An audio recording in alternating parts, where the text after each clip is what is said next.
Well, shalom. Blessings. My name is LizMcgee. It's prophecy for the last hour. So I hope that you will subscribe, like this video, hit the bell, and enjoy the meat that is on my channel.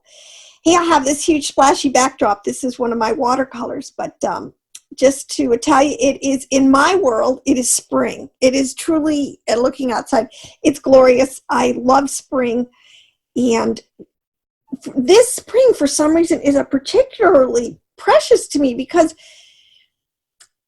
I just feel spiritually so much more connected, in the sense that I get so much on a higher level, understanding the mysteries, kind of what our Torah is telling us, how deep these prophets were in the tree of life, in understanding the cosmos and communicating to us on so many levels.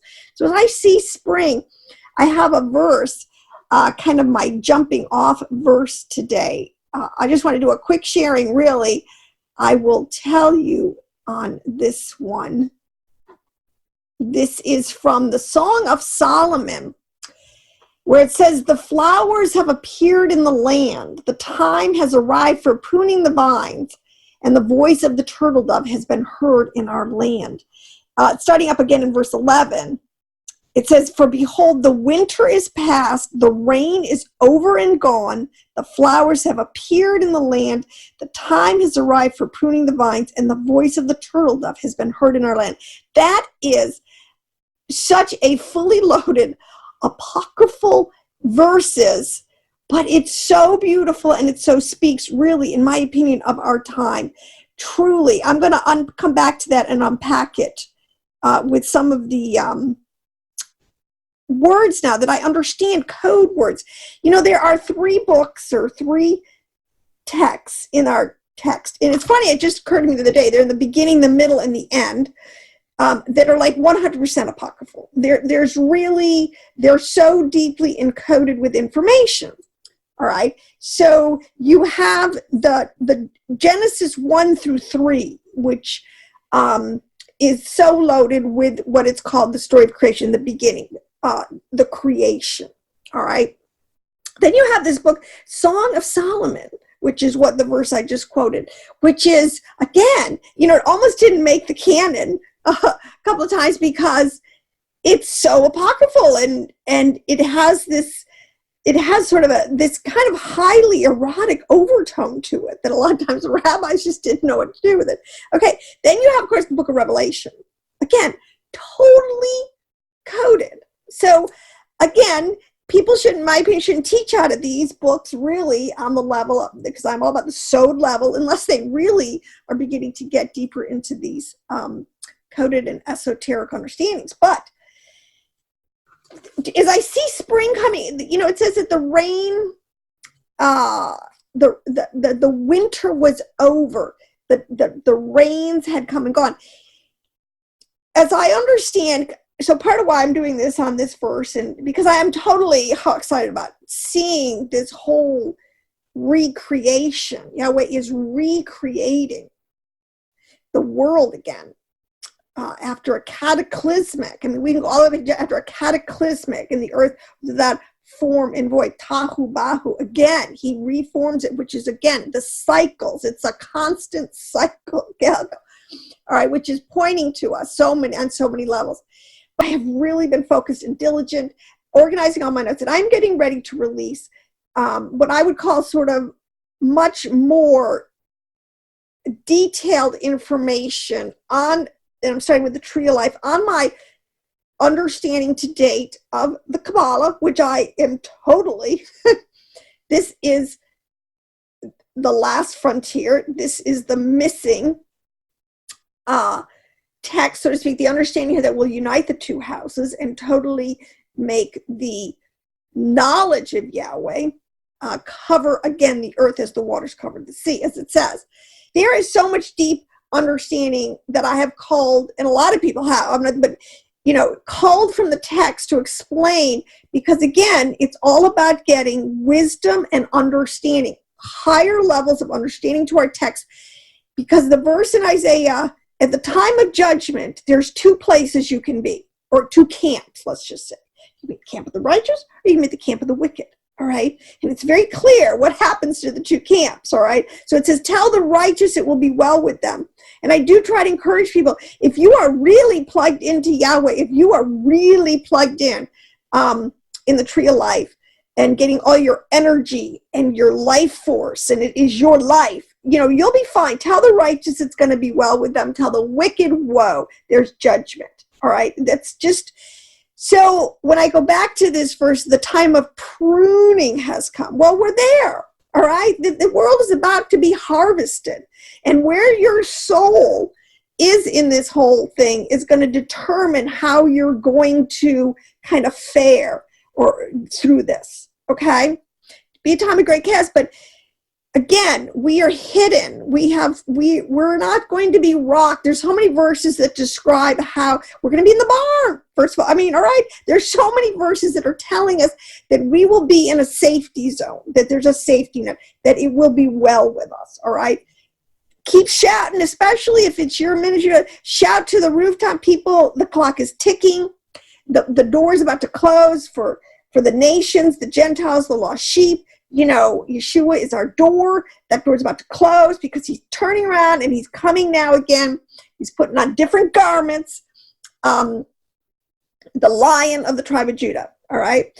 So let me, I'm just going to go through a couple of these understandings in the Songs of Solomon to just sort of open it up a little bit. So like I said, so I'm doing this deep teaching. I'm starting with the tree of life, and I'm going through, which is the Sefirothic. The tree of life is the same. It includes, let me just say this. The tree of life is the whole ultimate, holy, good creation of Elohim where our souls we want to get back to, all right? This is the whole point. We want to be in, as it says, Paul calls it the mystical body of Christ, the body, or Adam Caveman is the more Hebraic term. We want our soul to be plugged into that, because outside are going to be, weeping. It's going to be weeping and gnashing of teeth. So blossoms appear on the earth on day 3 in the book called the Book of Creation, which is Genesis 1. Blossoms is a word, it's used to appear on the earth, all right? And the earth brings forth vegetation. Coded wise, and then in the 4th day, there's a time, then said the time of pruning has arrived. We know this, at one level, everybody understands that, he prunes us, chastening. There's this concept of pruning, which is akin to chaste, which is akin to judgment, which is akin to where he corrects us. He does things to get our attention. But on another level, the blossoms, let me tell you, so in the beginning of Song of Solomon, it talks about, it says, I am the lily of the valley. Let's even just go there one more time. Quick, so we can get these verses. In the very top, it says, I am the rose of Sharon, the lily of the valleys, like a lily among thorns. All right, so it's my darling among the maidens. So what I'm understanding, see, the rose of Sharon, you have to understand, and I'm getting it, the 10 Sefirothic represent 10 attributes, 10 emanations, 10 energies, whatever word you want to use, because there's so many, and I am going to go through all of them, is sort of a code for Shekinah, for the Ruach, for the Holy Spirit. Remember, Yeshua said he would give us the Holy Spirit, that you can't really be considered part of the New Jerusalem. You can't in the world to come, the Olam Haba, all these, unless you have the Ruach, the Spirit of Elohim. All right, so. This is Shekinah. This is the first. In Hebraically, she's called Shekinah, but I guess more Christianese, you would call her the Holy Spirit, which most people don't understand. We're talking about feminine. There's the feminine aspect of Elohim, there's the male aspect. Now that's just a fact. It's even in the language, so it's a total Hebraic theology. So the Rose of Sharon, this is a code word, rose, for the Shekinah, the Ruach, the first level of interaction that we have with the heavenly higher realms, all right? She's a lily among thorns. Thorns always refers to demonic energies, or, to the other side. Demons, demonically possessed people, anything that is energetically coming from, influenced by, or under the dominion of, anything of the left side, which is geographically the place where the demonic side originates and operates from, all right? So she's a lily among thorns. This is the point where Shekinah down here, and this is, can't unpack the whole thing, but you have to see some of the words. We're contrasting a lily, a most beautiful flower, among thorns. We know thorns and thistles. You know this from the text again. He's going to burn up the thorns and the thistles, all right? This is the judgment of the wicked at the end of the age. So he says, all right, so blossoms are really the souls of the righteous, the soul of Mashiach, let me put it this way, all right? Because everything has a root source, and our Mashiach has an origination. And this is even taught us in our text, all right?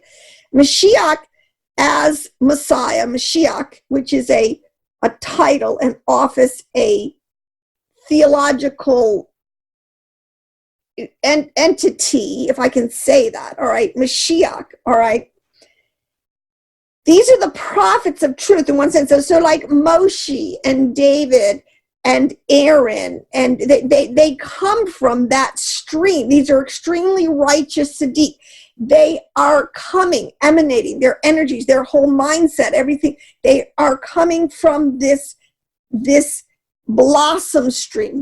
So it's their stock. So if you get into, this is their root source. This is the stock that they grow from, all right?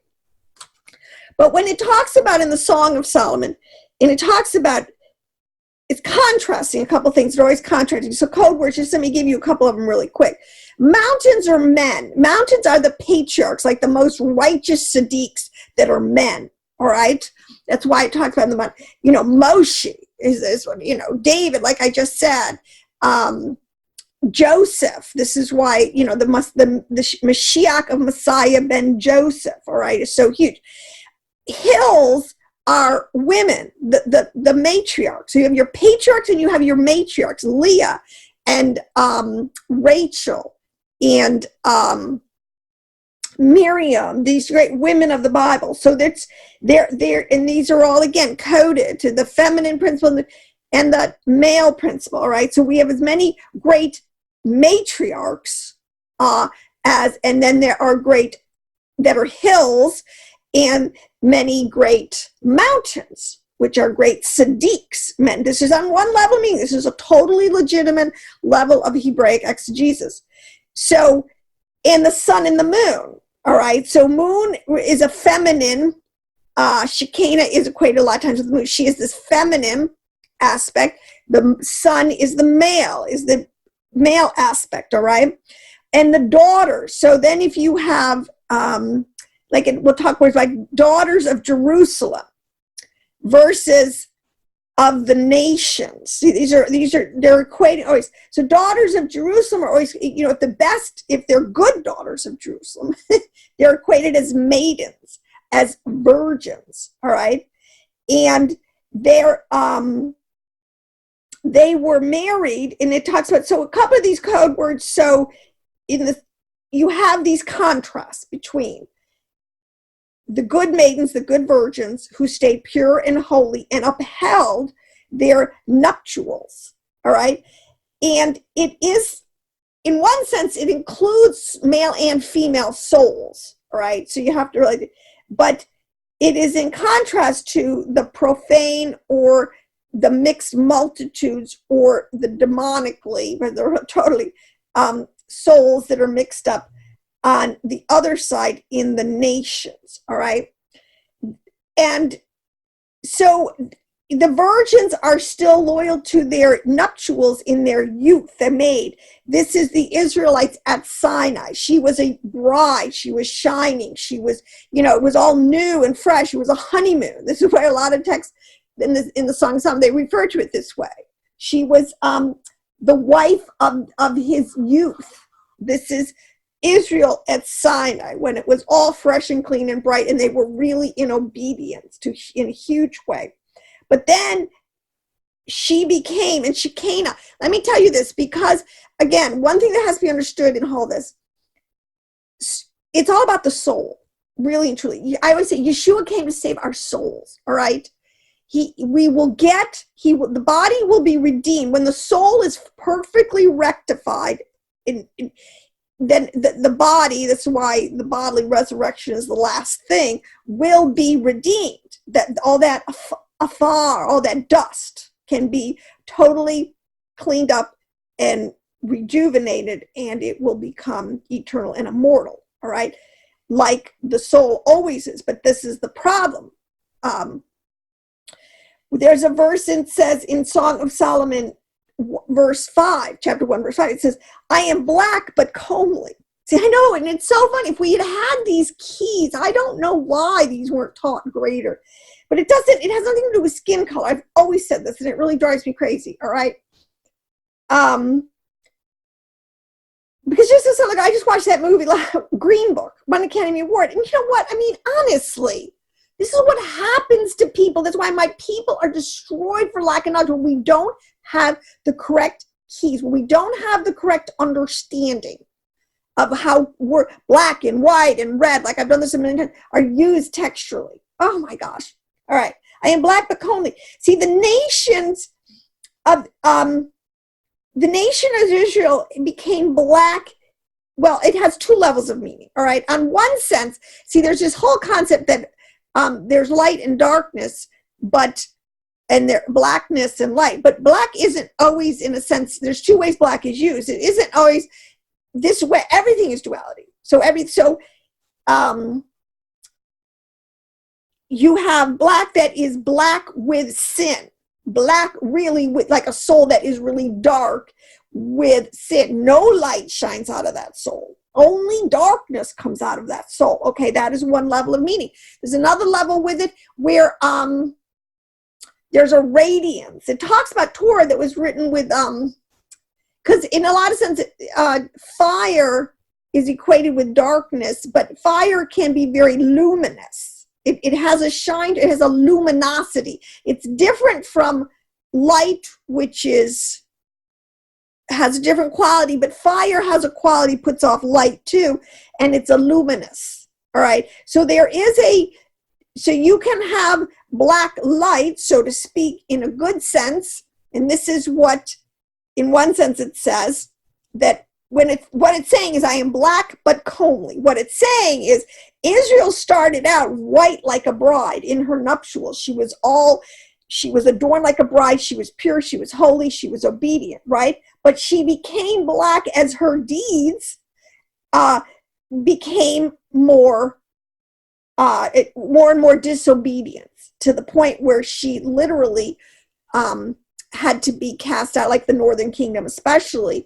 She became such a whore, quote unquote, so to speak, that she was divorced. All right. Her husband, quote unquote, divorced her. All right. And for good reason, so to speak. So the nation of Israel is black in their deeds at many points, but they are comely because of their ancestors and because of their root in actually the upper mother. So in other words, so it's a two-sided analogy. There are two sides to that coin. And it always talks about there's a phrase a lot of times on the deeds of their ancestors or the righteous merits of the Sadiq. A lot of future generations get blessed, and that is true. But it talks about, it goes on to contrast this black in one sense. So in other words, Shekinah is always two things. She is either black with her deeds at the same time. There are those souls in all in Israel that are black because of their deeds. And then there are still souls in Israel that are black because they still have the radiance. All right. They have a radiance about them, the good radiance that is in the color black. I don't know how you see, it's very deep. There's a lot of, I can't give too much explanation, but because even in physics, they understand this. It plays out. So, but we'll come back to a lot of this stuff because it will always mirror. If it's true, science will be, you can tell true science, that's what it says, because it will mirror, or the truth of it will completely confirm what we know from the keys, from the way the text is used on the deeper levels. So the mother's sons, another one, it'll say that a worshiper of foreign gods would be someone who was becoming dark in their deeds. This is the word. But and it says that they would be coming dark, but not from their mother's womb, meaning they weren't originally born black in the sense of blackness as absence of all light, but because of their deeds, because of their bad deeds, again, because of the sin, they became part of, they got mixed. See, this is where, and these are code words, these are all motifs and archetypes on higher levels of understanding. We're not talking anything real here, anything physical, anything literal. We're just trying to use these words and the things that they can communicate to us to understand spiritual realities, which is what the text is telling us.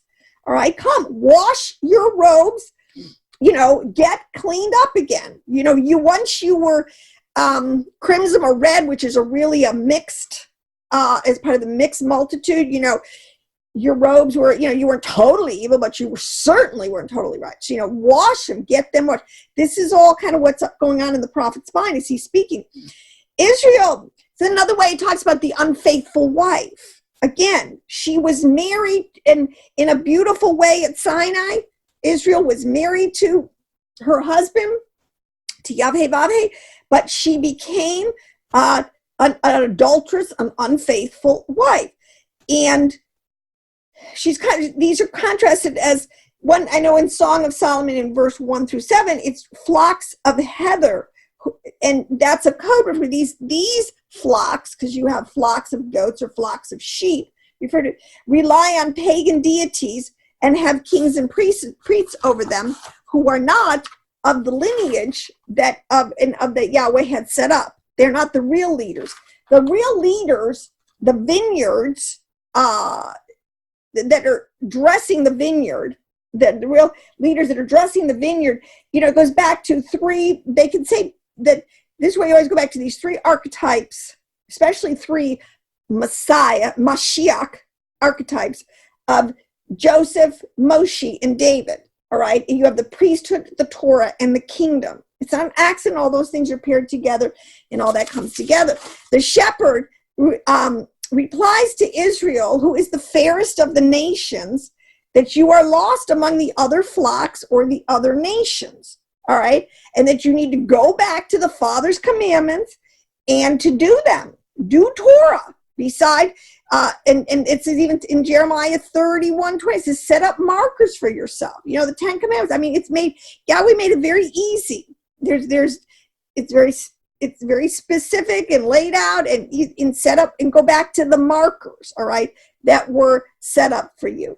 Now your eyes are like doves see, again, like doves. Now, turtle doves is a big theme in Song of Solomon. But one thing is doves mate for life. Doves is used specifically because it refers to the higher, our Heavenly Father, our Heavenly Mother. Ab, which is, and Ba. Abba, that's in Aramaic. That's the father and the mother. I've told you this level of Chokmah and Bina. Get wisdom and understanding. Chokmah and wisdom are always paired together. They're like the divine, and they are the divine couple in the sense it's the upper male, the upper female. This is, he said, let us make man in our image.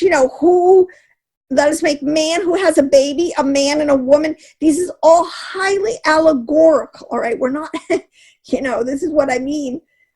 A lot of times they don't want to teach.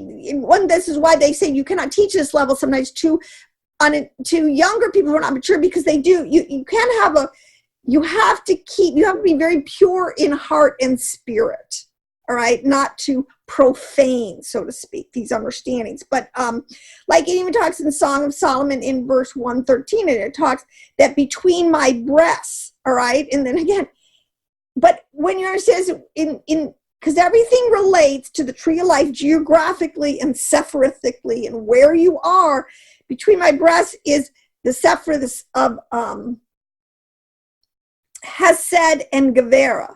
They are in the middle torso part of the upper middle torso part of the quote unquote the tree of life with the Adam. All right, so it's very easy to plug Hesed and Gevera in there, and everybody would know if you knew okay, that's what we're talking about. All right, your eyes are like doves. You who cling to Torah like a dove who mates for life. See, we are supposed to be in our nuptials when we were married to Yahawashi at Sinai. We married for life. I mean, we signed on to an eternal covenant. I mean, basically, there was no, what do they call that when you get married, prenuptial agreement. All right. So if it doesn't work out, all right, no, it was for life. Okay, so it goes on. It says another little phrase. It's hard to understand sometimes. It says, our couch is leafy. Well, when you understand how the words you get couch, we're not talking about the couch in your house that you lay down on. No, couch is referring to like a bed. Like it's really, and that's why sometimes they translate it bed, and then that's sometimes why we lost it and referred it to the couch you lay down on, because it's a flower bed. The time of blossoms, and vegetation, he planted, all right? He planted. He had a garden he planted in Eden, all right? He planted things. That's the bed, the flower bed. Our couch, our flower bed that he planted with souls, this place he's talking about, is leafy, meaning with leafy, that life, a tree of life, okay? So if you have a tree and it branches out, it gets all these leaves. It's sons and daughters. It's descendants. It's seed. It's multiplying. It's leafy, all right? A healthy plant that's been growing and flourishing is going to get leafy. You're going to get sons and daughters. You're going to get progeny. He says, bring me in Song of Solomon 2:4, bring me into my banquet hall, the tent of meeting. All right, so this is the tent of meeting, all right? And this is in the middle where the tent of meeting was. Jerusalem then had the temple, became the center. This is the place where you come to learn for all the explanations and the details of Torah. This is your place of receiving bread and wine. This is where you get all your understanding, all your wisdom is supposed to be coming out of these places. And the Levites and the priests are supposed to be teaching. Now it gets to in the left, let's see here, peering from the lattices. Again, peering from the lattices, there's a lot of understanding about windows of heaven. See, gates. There are gates, openings, portals. There are entrances to higher levels in the heavens, consciousness, understanding, Jacob's ladder. I mean, however you want to, there's so many ways but there are definitely gates, all right? And that's why, you don't just jump over a gate, or you just don't. It says that the thief, jumps over into and this is sort of when it talks apocalyptic, or in Apocalypse, some of the texts would talk about how Satan was a vine. He kind of came up over the wall again. Like sort of an illegal entry, all right? You're not supposed to, gates are meant to be entered in. They're highly guarded, and usually invited guests, or like if you went to the castle, if you were going to be seen by the king, they would open the gate for you, all right? And this is a lot of the understanding when a lot of the apocalypse literature, they're talking about key passwords, keywords. You know, they talk about to get through the gates, and you kind of wonder what they talk. Well, they're talking, and there's levels of and I won't get into that, but there are gates, okay? And in the letters, this is what they'll tell you in the Hebrew letters, how they put things together. So it's so precise, but 2-letter words, you can have a word can be 2 letters or 3 letters. 2 letters are gates. I forget I said what 3 letters together would. So anyways, all right, so we're back where we wanted to be. Arise, my beloved, and come away. The days of summer are near. So in here, in 2:9, leaping on the hills, climbing on the mountains, leaping on the hills, all right? Behold, is he coming. The men and women are arising. My beloved is like a gazelle or a young stag. Behold, he is standing behind our wall. He is looking through the windows, peering through the lattice. This is a whole relationship in the Song of Solomon, or in the Sefirothic, between the bride, Shekinah, and the groom, which is Tiferet. Right? It's describing, and we're going to be going to a wedding again, right? He is going to totally remarry, quote unquote, all Israel. We are going to be completely reunited in a covenant that is even greater than Sinai, that is really eternal and cannot be broken. All right. So he said, my beloved responded and said to me, arise, my darling, my beautiful one, and come along. All right. Those are us. If we're a part of all Israel, the souls, if our souls are pure and true and holy and righteous, and we are garbed, and we are invited into the wedding supper, and we are part of this. See, it's all, when you understand Revelation, Song of Solomon, and even in Genesis, they're all talking kind of about the same things, and they use these code words in a lot of the same way when you kind of understand the theologies of the words. But my dove, in the clefts of the rock, in the secret place of a steep pathway, let me see your form, let me hear your voice, for your voice is sweet. And wow, there's too much here, but I will just tell you, my dove, again, heavenly, our Bina, in one sense, this is Bina, our heavenly mother, in the clefts of the rock, in the very high up. Sephirithically, Bina is very much at the top triad of the Sephirith. All right. She is in the secret steep pathway. So nobody, I mean, gosh, most people have a hard enough time just getting in the door, so to speak. The first gate in Shekinah. All right.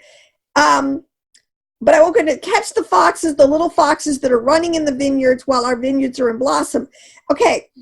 Is the point, and I thought the foxes, all these, again, demonic. Fox is another code word for demonic thoughts, actions, people, actual demons, things that would, a fox trips you up, all right? Catch the foxes for us, all right? My beloved is mine and I am his. He pastures his flock among the lilies. Now, again, great wedding verse. Everybody said, my beloved is mine but this is really talking about the bride, Shekinah, marrying, again, Tiferet, which is the son, which is the groom, which is Vav, which is, oh my God, unto the cool of the day. But where was this, let me just see, am I still in one? Where was this one I wanted to get to? Raising cakes, daughters of Jerusalem. Daughters of Jerusalem, all right? Listen, my beloved is, okay, for behold, the winter is past, the rain is over and gone. See, this is where we are too. First of all, the winter, there's a reason why 4 seasons, again, it's always prophetically telling of the cycles from death to life to summer, which is, and again into fall, which is the beginning of a decay, and the whole cycle goes on. But winter is a season of total pruning, where things have been brought down, right back down to so to speak, ground level. All right, the rain is over and gone. All right, so winter and rain, because rain is a sign of judgment, is a code. So, and heavy rains, and the rains came. These are judgments that come on people, nations, or for their wrong deeds. All right, so the time of judgments, and this is speaking to arise, my darling, to the bride, it's over. The dispersion, the exile, it's over. Everybody, we can see, this is what's going on today. What how the righteous should be well with them. Yeah, okay, the world's going to go into chaos. And, I hate when so many people want to focus on all the, all the prophecies on the judgment for the wicked. How about we focus on all of the prophecies, for us, for the righteous? This is Yeshua, our Mashiach is coming, our king this time. And it's because the time of judgment is over, the time of the exile is over, and the winter's passed, and now things are the flowers have already appeared in the land. Righteous souls, there are more souls living today that I think are at an elevated understanding since the time of Israel standing at Mount Sinai. And even especially in a reunification, when you have so many Ephraimites coming home, understanding the two houses, the love between Judah and Israel, I really believe, growing daily. We are coming back to our first love. We're getting things straightened out. The flowers, which are souls, okay? Flowers are souls, which when you look at spring, when you see all the beautiful, so many flowers and budding trees and all this different thing, and everything is calm and nice and sweet. The weather's, it's not too cold and it's not too hot. It's just perfect for new love. These are all ways in which they're saying we're coming into the beginning of a new season.